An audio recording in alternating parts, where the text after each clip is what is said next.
nous avons des pommes et des oranges. Alors, je voudrais réfléchir au rapport entre les pommes, donc les pommes comme j'écris, et les oranges.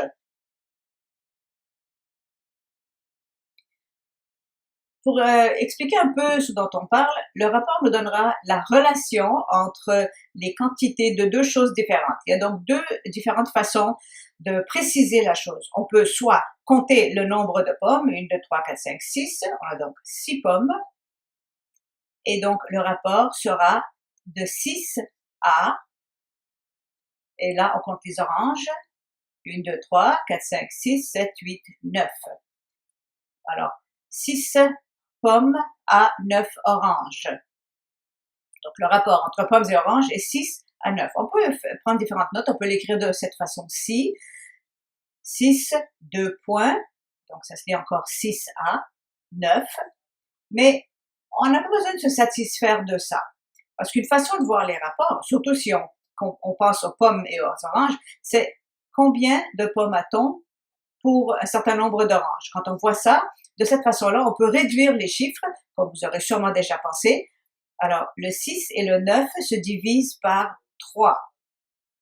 Alors, tout comme on peut réduire les fractions, on peut aussi réduire les rapports. Si on divise 6 et 9 par 3, alors 6 divisé par 3 donne 2, et 9 divisé par 3 donne 3.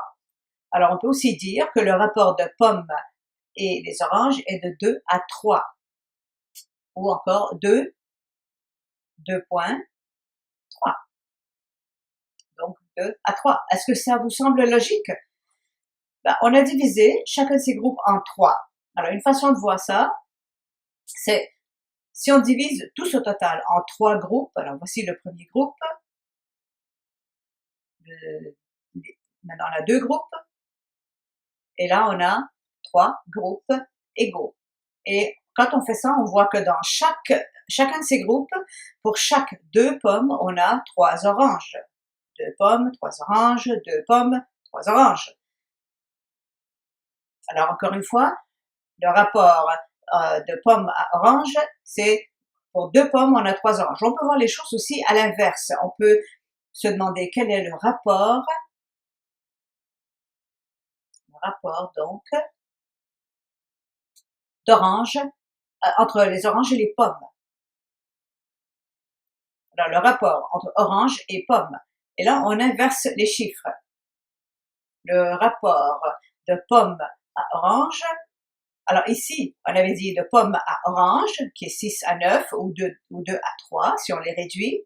Ici, le rapport entre orange et pomme, on les a donc inversés. Alors, on va inverser les chiffres. Ici, on a 9 oranges pour 6 pommes. Alors, le rapport sera de 9 à 6, ou 9, 2 points, 6, 9 à 6. Ou si on veut le réduire, pour chaque groupe de 3 oranges, on va diviser par 3. Pour chaque 3 oranges, on aura 2 pommes. Voilà, 2 pommes. C'est exactement ce qu'on avait en haut, mais là où on avait pomme orange, ça donnait 6 à 9, 6 pommes pour 9 oranges, et là, quand c'est l'inverse, on a 9 oranges pour chaque 6 pommes. Ou on peut dire pour chaque 3 oranges, on a exactement 2 pommes.